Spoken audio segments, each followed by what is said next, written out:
Today is December 3rd, 2009. My name is Stephen J. Abramson, and I have the great pleasure to interview producer Arthur Gardner today for the Archive of American Television. And we are at TV Academy headquarters in North Hollywood, California. Okay, here we go. What was your name at birth? Arthur Goldberg. And you changed your name. Why? When did that happen, and why did you do that?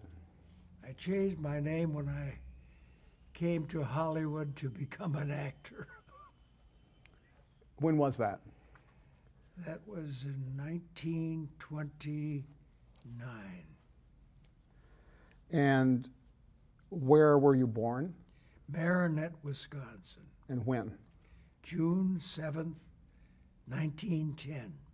Okay. What was your father's name? Samuel Goldberg. And what did he do?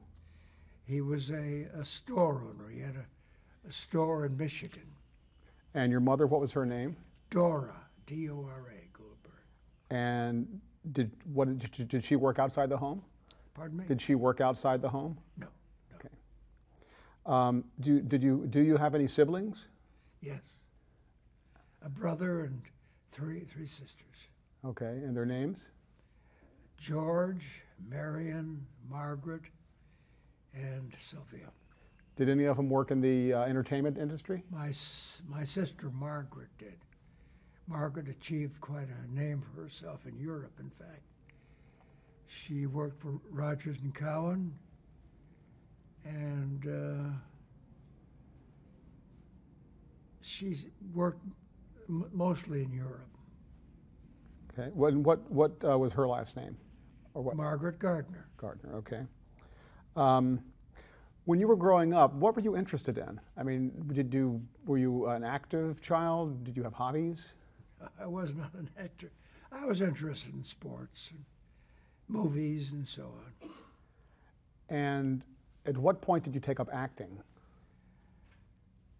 I took up acting in high school. I think I was the lead in the senior class play. Was it like a bug? They talk about the acting bug. Did that bug bite you? Pardon me? Did the acting bug bite you in high school? Did it bug me? Did it bite you? Like, did you get really? Did it bite me? I liked it, yes. In fact, it was acting that first inspired me to come to Hollywood. When you were a child, what did you want to be when you grew up? I don't think I had anything specific in mind. Okay. And did you go to college? No. And at what point did you move to Los Angeles? I mean, what motivated you to move? I wanted to come to Hollywood to be an actor. And I worked in Chicago for a year to get enough money to come here. And I think I arrived here in 1929, I think it was. Yeah. When you moved out here, did you have were you confident about finding a job acting? I was, as a youth, I was always confident. Once you got out here, how did you get your first or early acting jobs? I knew that Carl Laemmle was the president of Universal, and I'd studied the background of all the studios, and I wrote Carl Laemmle a letter saying that my name at that time was Arthur Goldberg. I was a Jewish boy from Marinette, Wisconsin, and I was a great actor, whatever an 18-year-old kid will write. And I had a room at that time, I remember, on West 30th Street. I even remember the rent, $11 a month. And I wrote a letter to Carl Laemmle, as I said. And surprisingly, a couple of days later, I got an answer from Carl Laemmle's secretary. She asked me if I would come out to the studio. And so I was out there at 7 o'clock in the morning. And they didn't see me until 9 o'clock. And they ushered me. You want me to go on with this? Sure, absolutely. They ushered me into Carl Laemmle's office, the president of Universal Studios. And his secretary, whose name I can't remember right now, said, "Arthur, we get thousands of letters." But she said, "I read some of them, and yours, I just happened to read yours." So she said it interested me, and I wanted to meet you. And Mr. Laemmle wanted you to meet his son, Carl Laemmle Jr. Now, Carl Laemmle Jr. was 21 years old at the time. And so they ushered me into Carl Laemmle Jr.'s office. And I spent about 5 minutes there. He said, "Glad to know you," and so on and so forth. And I was at the studio. And they put me to work as an extra at a tremendous salary. I remember $3 a day. So the salary hasn't changed in all these years. Well, I think it changed to $4 after 10 years.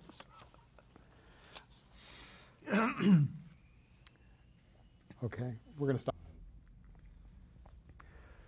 In those early days, who were you competing with for acting jobs? William Bakewell.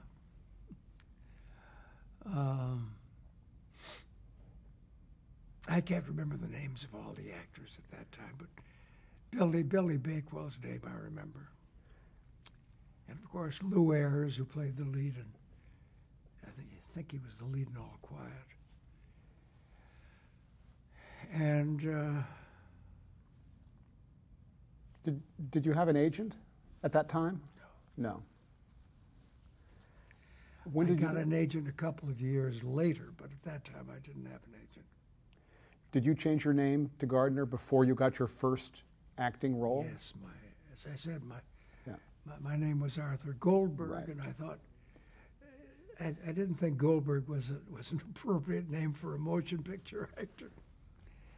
And I was walking down Sunset Boulevard one day, and I came to Gardner Junction. And I said, "Arthur Gardner."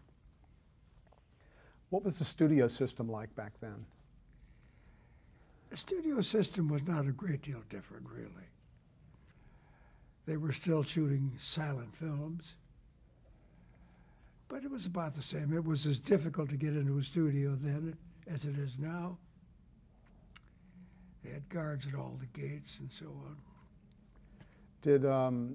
Did most studios have contract players? Sure. Unlike today, where Oh, yes. Contract players at Universal at that time were, as I remember, I think Glenn Tryon, Laura LaPlante, a few others I don't remember. as a young actor coming out here, how did you meet the kind of players, the important people with power in Hollywood? How did that happen? How did I can't quite hear. You said that you met with Laemmle, and then you were an extra at Universal. Yeah. But how did you start meeting other people who were decision makers in Hollywood? I was a very aggressive young man. And whenever there was the opportunity to meet somebody, I would meet him. I would somehow find a way to meet them. Was there anybody else who was very influential back then that you met, in addition to Laemmle? Probably. Names I can't remember anymore now. Now, you have the distinction of being one of the last surviving actors from the movie All's Quiet on the Western Front. Right. Do you have a favorite memory from that period or from that, Oh, yeah. that shoot? All Quiet on the Western Front was a fantastic experience for me. The director, Louis Milestone, was a very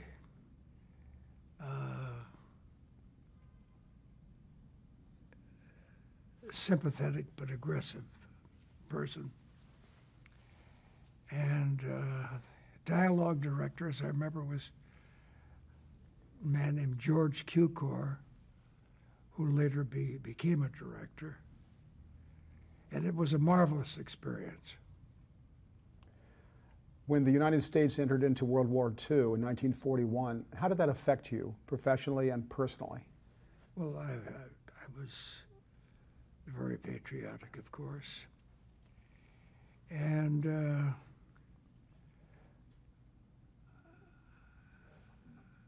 I can't remember whether I was inducted or whether I enlisted. And where were you assigned, or what did you? I was assigned to a very dangerous place in the World War II, the Hal Roach Studio, Culver City, making training films. And what was there a name for that? Was that the first motion picture unit? First motion picture unit, yeah. And is that where you met your future partners? Yes. Mm-hmm. Jules Levy and Arnold Lavin? And Arnold Lavin. So was that a key turning point for your career, meeting those two men? Well, it was not only a turning point, but it was a great experience. We went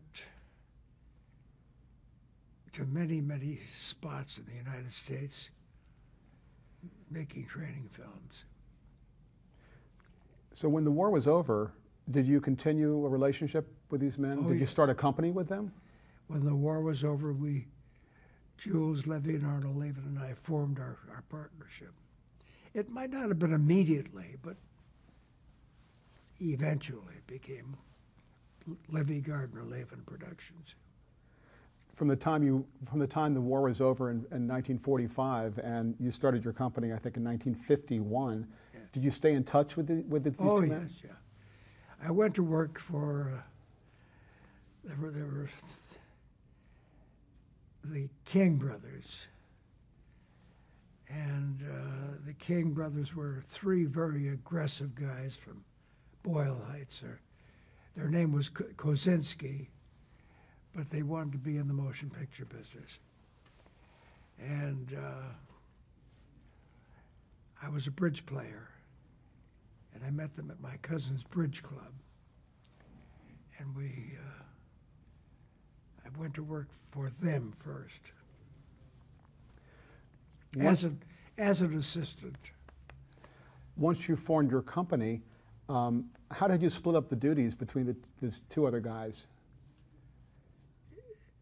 We really didn't split them. It was a multi-factual company. We would all read scripts. We would have story conferences, and it was, you might say, a 2 out of 3 voting process. Was your intention to make motion pictures? To do anything, motion pictures, television, anything. If you could speak it just a little louder, I appreciate it. Okay. Can you describe Jules Levy for me? What was he like personally and professionally? Jules Levy was a very aggressive young man, and Arnold Lavin was more laid back, quiet, and I was kind of in the middle. But between the three of us, we had, I would say, an ideal partnership. What did each of them bring to the partnership? None of us had anything specific, really. We would all have a 2 out of 3 vote. And as far as an artistic relationship, we all had the same.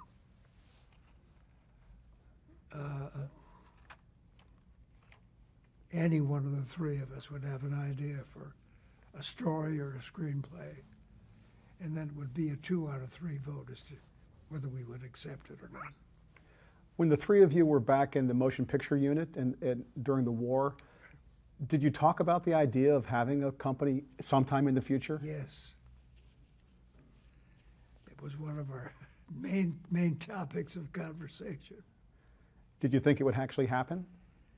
Well, we certainly hoped it would. At that time, which was the early 50s, you said you were kind of open to anything. Was there any focus? I mean, television had already begun. Yeah. Did you think that television would be something that would be? Oh, yes, certainly. And how did you find your material? I mean, how did you kind of establish your company? Or announce it even, let people know you existed? It's a long time ago, I can't remember really, but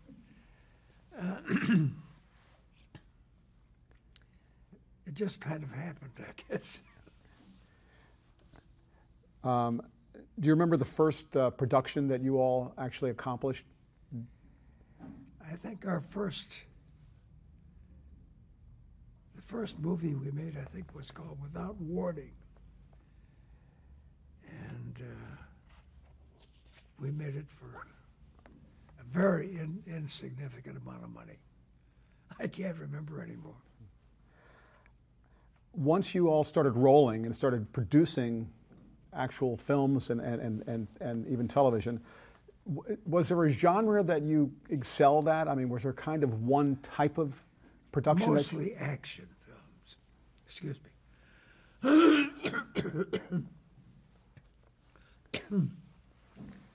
Mostly action motion pictures, yeah.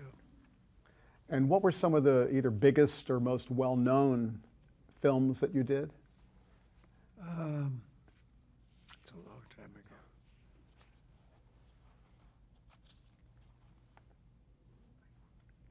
The first picture was Without Warning, I think. Yeah. And I think Down Three Dark Streets with Broderick Crawford. And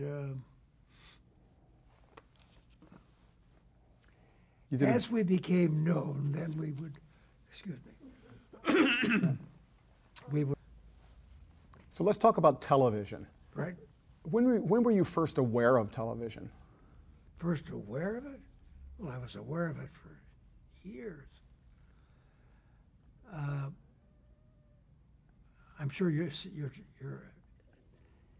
you mean when was I aware of making television? Well, both. I mean, as either growing up or certainly in the early years of television. Well, we thought as long as we're in the motion picture business that we would have to be in television also.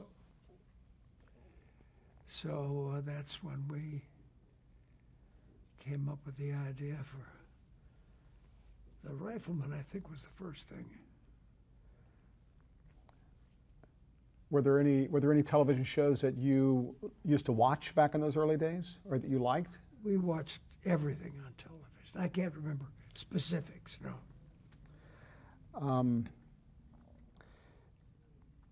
So let's talk about The Rifleman.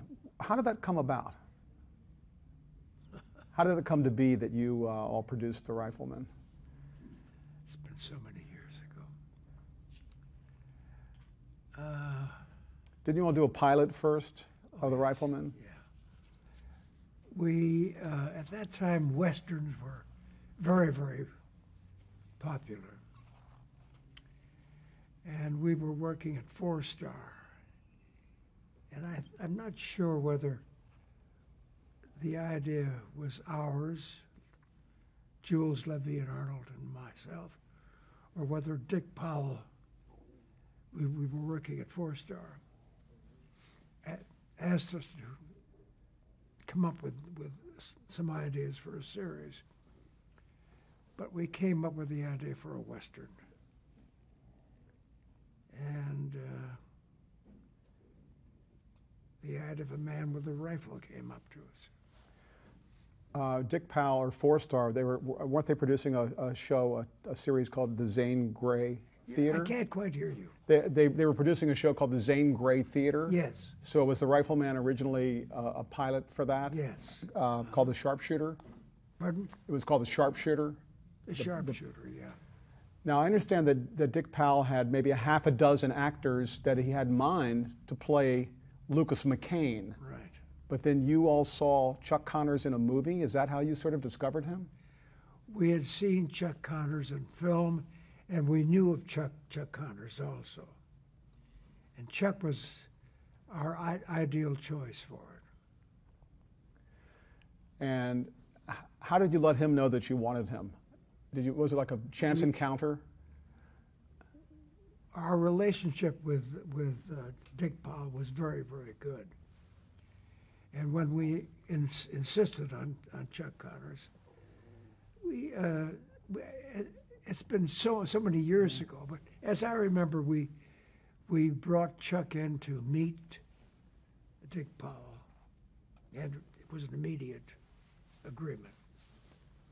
Okay.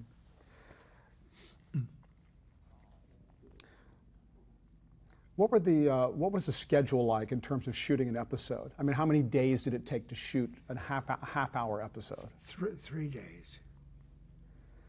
And how many episodes were typically done in a season back then?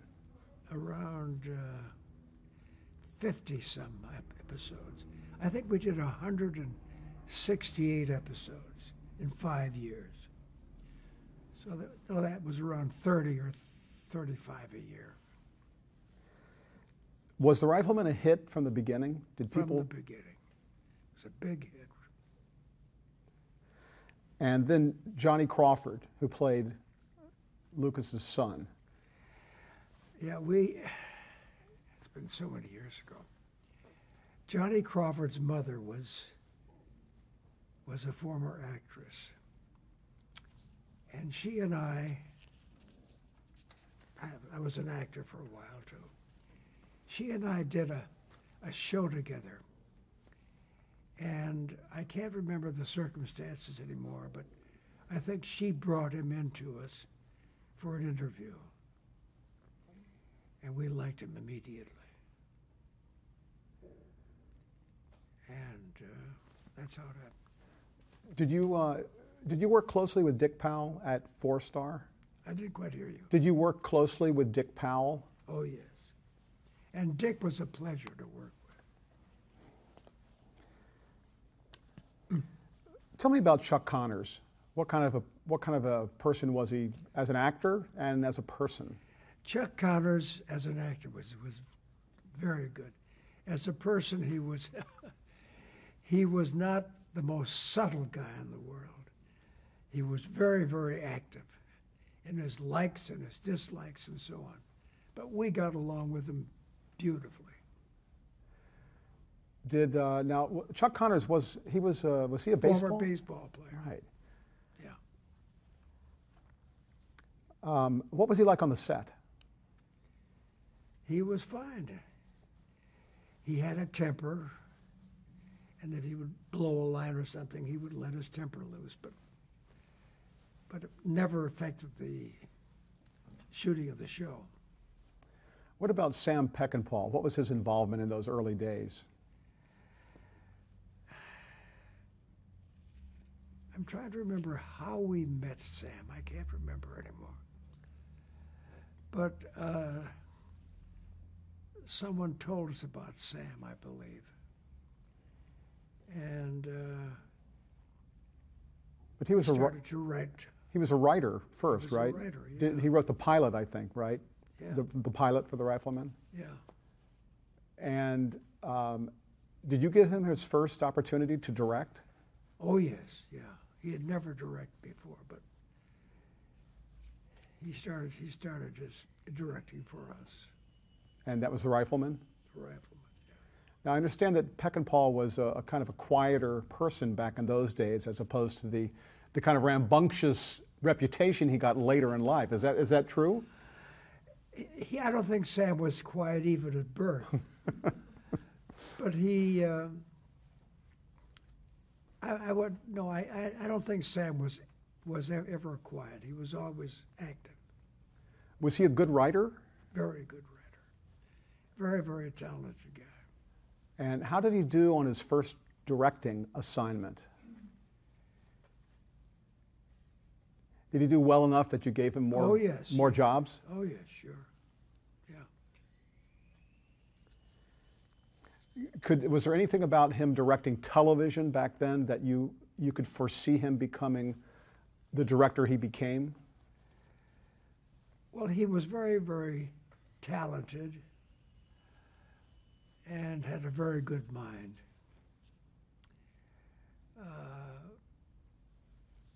As far as foreseeing what would happen to him in the future, no. What was the premise, the basic premise of The Rifleman? The basic premise was a father and son in the West. A small boy and a father.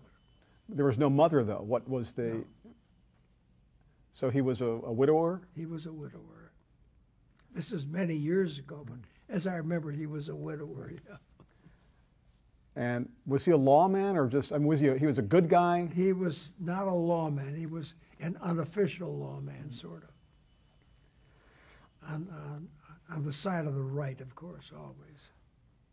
What about Chuck Connors did you think made him the perfect rifleman? I mean, among the other names suggested, what was the quality or what was about? Chuck was a 6 foot 5.5 inch outgoing actor. And as far as we were concerned, he was ideal for the rifleman. Okay. Do you remember why the Rifleman aired first as that pilot for Zane Grain Theater? Zane Grain Theater. Was that a way to sort of test it out and was that a way to test it without having That's to? the way of testing it, yeah. Okay. Dick Powell and his partners at that time used the Zane Grain Theater as a proving ground for pilots. The Rifleman was only one of them. And I think there were several other series of 4 stars that also started out in the Zane Grain Theater.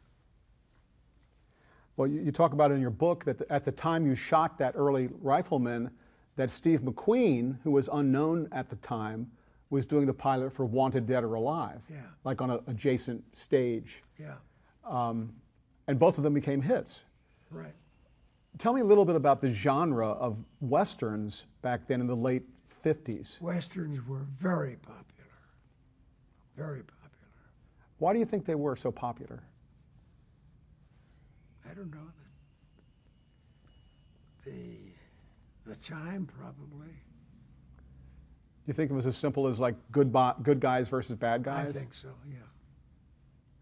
And it seemed like a lot of those shows had a hero, like larger than life hero. Of course. And how tall was Chuck Connors? You said Chuck he was tall. About 6'5", I guess, 6'5.5". Yeah. What about the network? How closely did you work with ABC? Very closely. Very, very closely. And what do you remember about the executives, or was it a good relationship? Did they very good relationship? Yes. Did they give you freedom, creatively? Complete freedom. When I say complete, no network gave you complete freedom, but we had as much freedom as we needed and wanted. I'm trying to remember the names of the ABC people at that time. Did you meet Leonard Goldenson, who was yes. head of the network at that time? Right. Leonard Goldenson was the president of ABC, I think. Yeah. Did you have any direct interaction with him, or? Yes. Oh yes. And what was that like back then? What was he like? It was friendly. Yeah. Now, when the show was nominated for an Emmy, or you all were nominated for an Emmy, what was that like? Finding that out, the kind of experience of. If you could speak just a little. Okay, the Emmy, when you first were nominated for an Emmy. Yeah. What was that like? It was thrilling. I mean, it was exciting. And did they have a ceremony back then? Oh, yeah. You're speaking of 50-some years ago, right. 60 years ago. Well, do you remember the story about the ceremony when you went to it? Where they seated Chuck Connors and then where they seated you? Vaguely. That they seated Chuck Connors very close to the stage and they put you way back somewhere? Oh, yes. Yeah. Yes.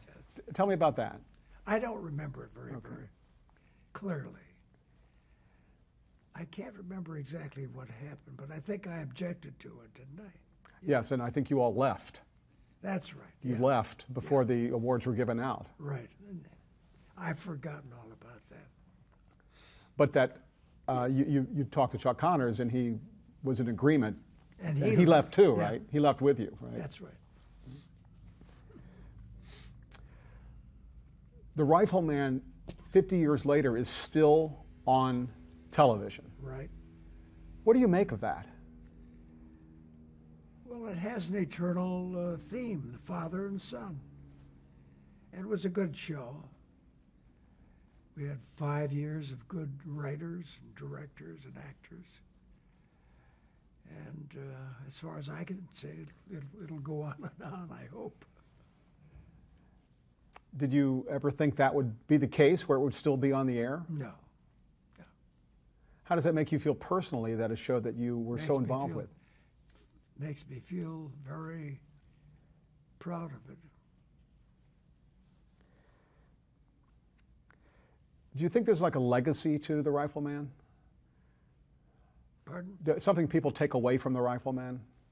I mean, you mentioned the classic stories, but it seemed like shows back then, especially Western, had a moral. They were very moral stories. Of course.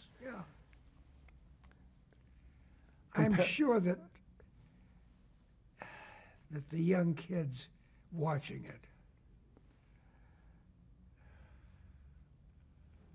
I'm sure that it has an effect on them, yes. Do you think that type of show that is missing today and has been missing for a long time in television? Yes, I do. I do. I do. I think I'd want to be a moralist. But I think that that the Westerns had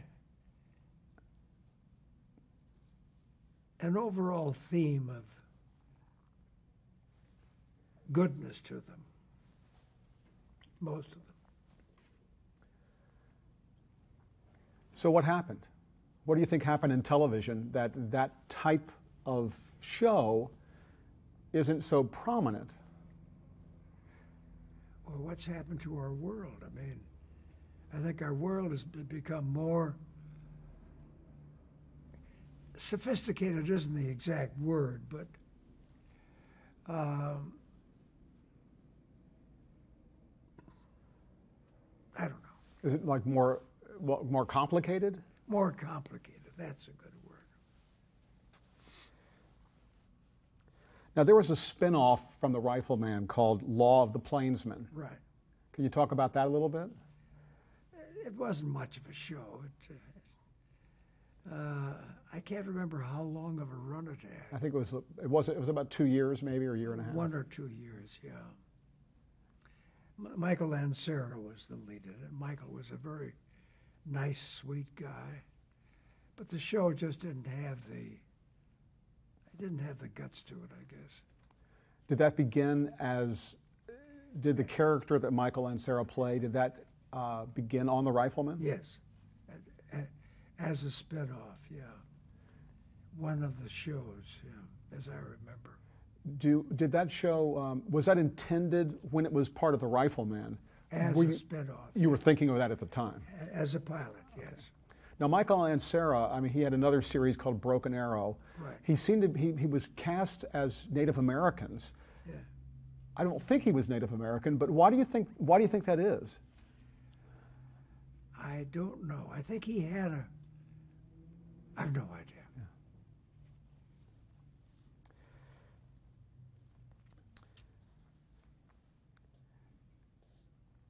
At that time, how were Native Americans, of course they were just called Indians back then, but how were Native Americans depicted on television in the late 50s, in the Westerns especially? It depended on who made it, who made the show. In some shows they were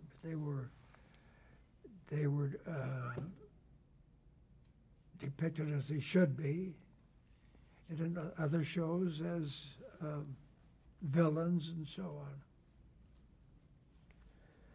But for kids growing up back then who played, it was often cowboys versus Indians. Of course. And the Indians were generally the bad guys. The cowboys were generally the good guys. Sure. In today's world, would that even happen? That wouldn't happen today, no, I'm sure.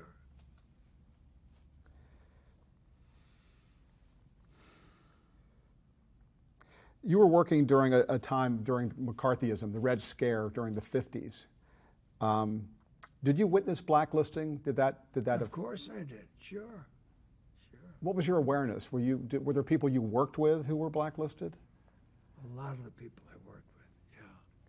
Yeah. What did you think at the time? What was your awareness of it? I thought it was wrong. And it's been a long time ago, of course. But I thought keeping people from working because of their politics was wrong. What's your greatest memory of the Rifleman? Pardon me? What's your greatest memory of the Rifleman? Or the thing you're most proud of for the Rifleman? I just have a general feeling that it was a good show, and that's about it, I guess. In terms of decisions, everything from the look of the show, where it was shot, the theme song, with you and your two partners, who decided those things? Was it sort of just joint? It was a 2 out of 3 decision. We would we would never argue, really. And there was never anything, well, it's 2 out of 3. It was generally a discussion between the three of us and a mutual understanding. When you first cast Chuck Connors and then Johnny Crawford, did you ever test them together to see if the chemistry would be there? It's been so long ago, I don't remember. Because it really, I think you'd agree, it felt like they were really father and son. I can't remember, honestly. And when Chuck Connors was cast, he had been in a feature film. Was there any resistance from people around him or anything about that, or his agent, that they had him steered toward a movie career? Yes, and as I remember, there was. As I remember, they criticized him for going into a television series. And I think there was a vague promise from somebody that he was going to go into a feature film. Excuse me. It's so long ago, I don't remember. But did he want to do The Rifleman? He wanted to do The Rifleman. And at the end of the run, did he think he made the right move? Did he think career-wise? Yes. Yes, yes.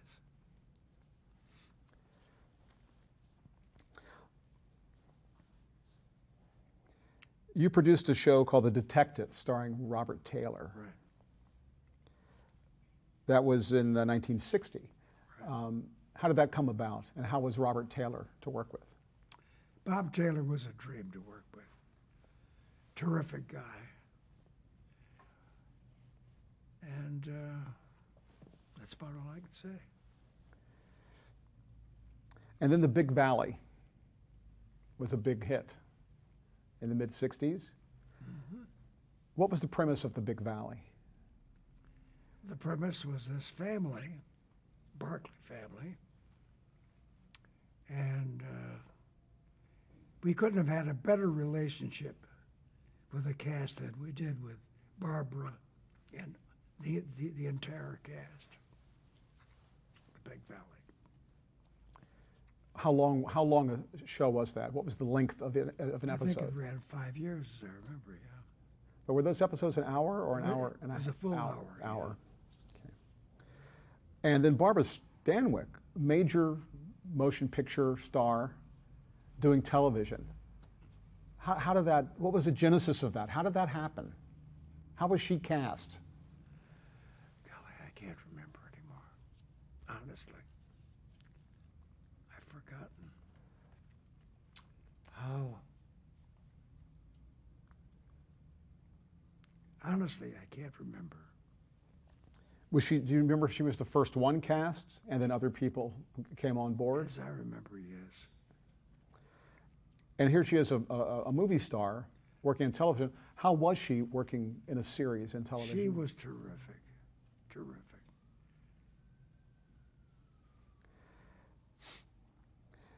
As far as her interaction with other actors? Absolutely. You couldn't have asked for a more cooperative actress than Barbara was. And tell me about Lee Majors, who was in the show. Yeah. How did that come about? Was that his first acting role, I think really? it was his first acting job. It's been so long ago. I remember that we were casting. There were several other actors up for the part, but Lee was the one outstanding person for it. There's a story you tell in your book about that. There was an episode. Do you want to tell that story about Lee Majors? I want to tell you, I don't remember what's in the book, honestly. Well, I'll help you. I'm going to be 100 years old pretty soon. No. And my memory is not as what it used to be. Well, you tell a story about that Lee Majors had, and you were on set, and he wanted to do something a certain way, and he was very stubborn about it, and you would have none of that, and that you fired him. I remember that. Then his agent called. Yeah. And do you remember what happened about getting him back on the show? No, I can't remember. Well, you insisted that he come and apologize to Barbara and the cast and the crew. I remember that now. So do you remember, did he come and do that and get back on the show? As I remember, he did. You know, you're speaking to a guy who's going to be 100 years old pretty soon. And my memory, even for things that I actually did, is a little vague. Right. I don't know if that's unusual or not. No, it's impressive.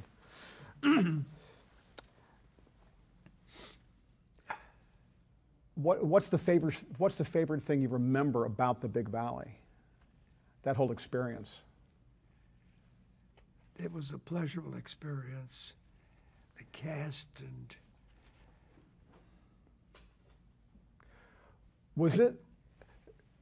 A lot of Westerns earlier were, like we talked about, were revolved around one hero, one sort of, larger-than-life character. yeah, But the Big Valley, you said, was about a family. that's right. Bonanza was around at that time. Mm-hmm. Was that a real kind of turning point for Westerns, that kind of went from the hero to more of the sprawling story with the families? It might have been. I can't testify to that, but it might have been.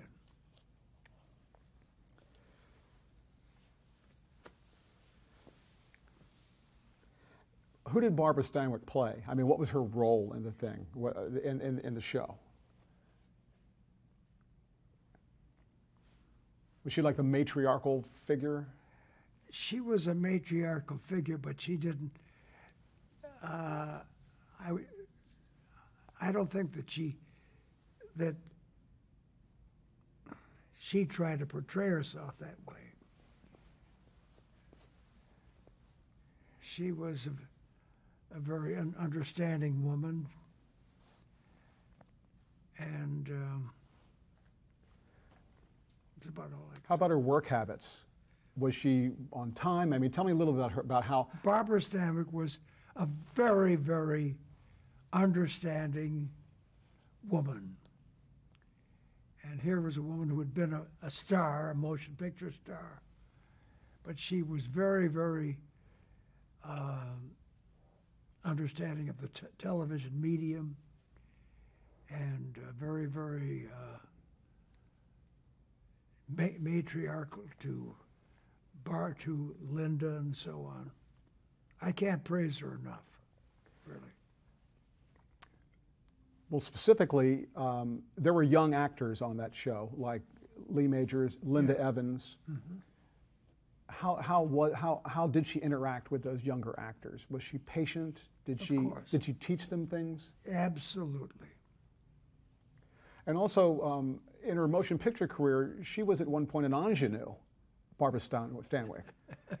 As I remember, yes. And played a variety of roles, one of the most famous in Double Jeopardy,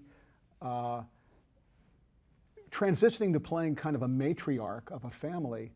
How did she do that? Was she, I mean, was she okay with that? Oh, she accepted it beautifully, beautifully.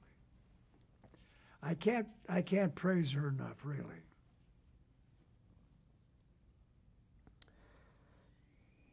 How did the viewing public accept the Big Valley? Speak it just a little louder. The viewers of the Big Valley, did they accept it right away? As I remember, yes. As I remember, even the first year it was a hit. What do you remember? What people talked about? What they said about it? Did the critics or viewers what they said about the show? I think everybody liked it. Did that show run a long time? 5 years. In series back then, there were many more episodes produced.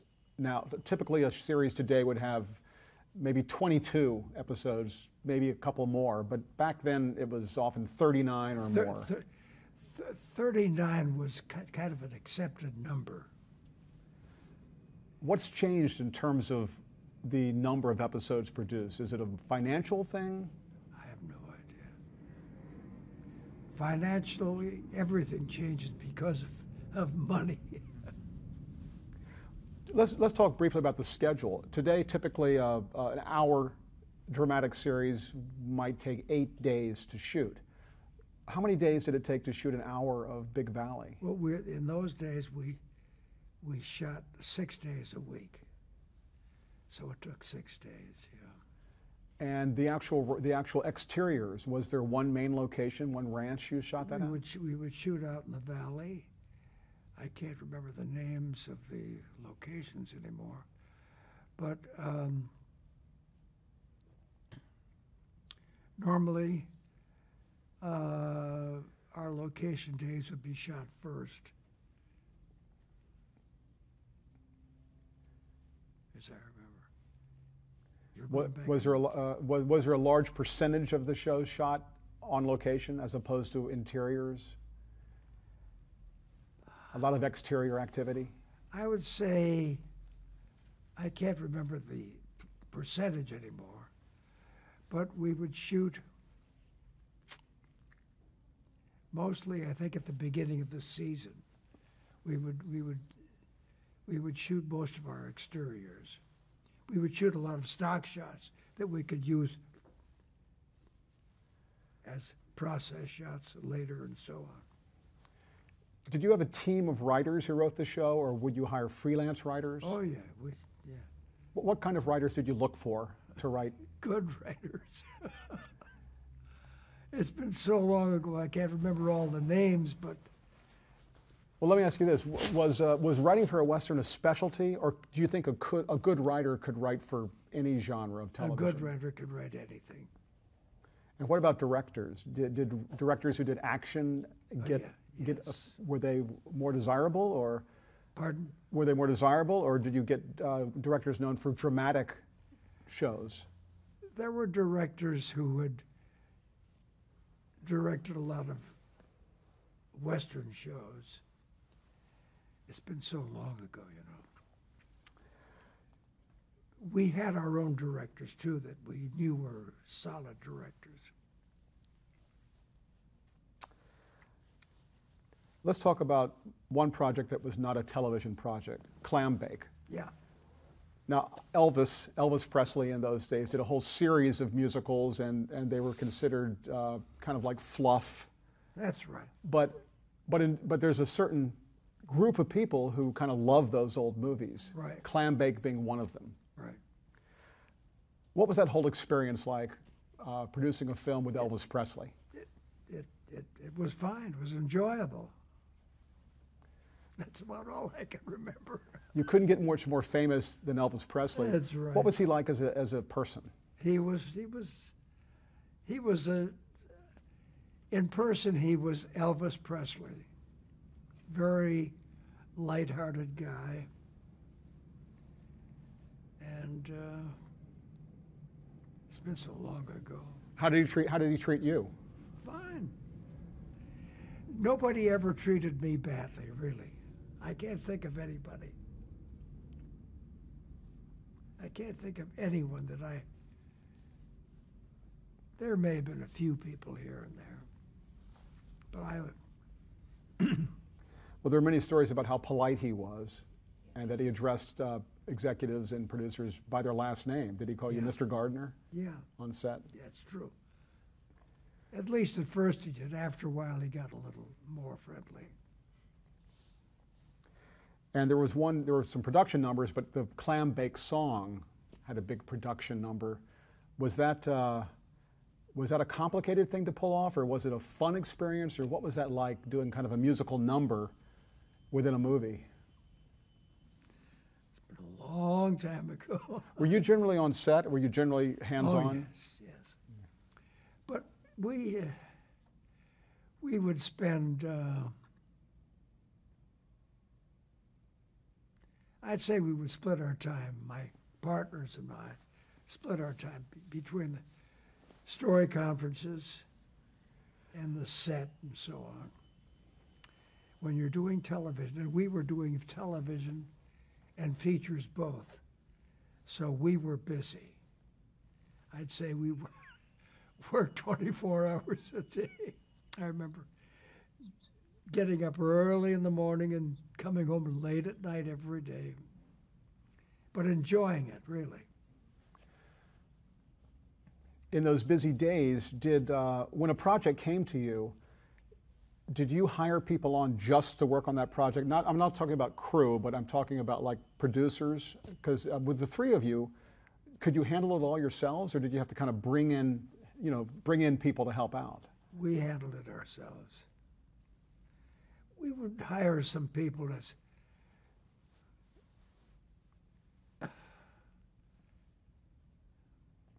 for the creative things. It was all our thinking.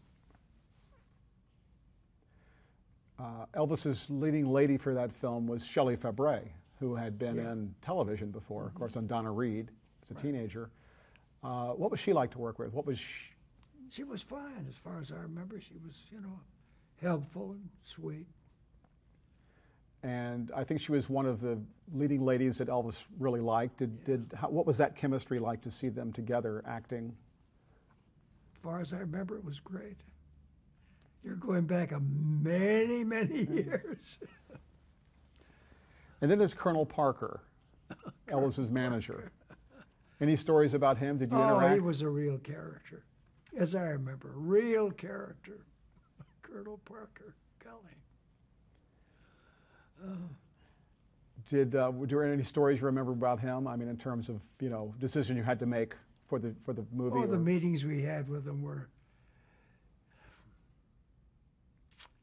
I can't remember any specifics, but he was really a character. Any bumps in the road because of him? Was he? I mean, did he let you kind of do your thing and didn't interfere? Because he was known to sometimes interfere. Well, he got a little. Occasionally he would, but normally he was. And you're speaking of so many years ago. But he let everyone know that he was Colonel Parker. That was one of his specifics. Yeah, Colonel Parker. And also in the movie world, you produced a couple of movies with John Wayne, Brannigan, McHugh. Terrific. Tell me about John Wayne. Our relationship with John Wayne, we shared offices with the Wayne Company, and his son, Michael Wayne, ran the company. So it was like another partner, It was like Levy Gardner, Laban Wayne. But Duke was a great guy to get along with. Did he come to the office often? Not a great deal, but he was. You're going back so many years. Was he the kind of guy you could hang out with? I mean, you could spend time off set with? Oh yes, of course. What was that like? What thing do you remember about John Wayne as a person? I remember he was John Wayne. There was only, I want to say there was only one John Wayne in the world, and John Wayne was John Wayne. But he was friendly and nice. But everybody knew it was John Wayne, you know. Well, there's probably no Western actor that's bigger than life than John Wayne, or any actor, No. actually. But when you socialized with him,